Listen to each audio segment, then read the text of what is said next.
ಅಪ್ಸರಾ ಮಹಾರಾಜು ತಾನೆ ಸಮಿಧಲ್ಲೆ ಮಾರಿ ನಿಲುವೆಲ್ಲ వెలిగెరా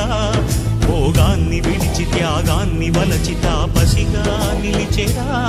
జనక్షేమమే తన సంకల్పముగా తన ఊపిరి హోమజ్వాలలుగా స్వర్గాన్నే శాసించెనురా అమృతమును ఆహ్వానించెనురా జడివాన జాడతో ఈ వేళ జన జీవితాలు చిగురించేలా కాలసీమలో ఈ వేళ రతనాల ధారలే కురిసేలా కల్లు కల్లు మని సిరిమూవల్లే చినుకే చేరగా జల్లు జల్లు మని పులకింతల్లో పుడమే పాడగా హరివిల్లు ఎత్తి కరిమబ్బు వాన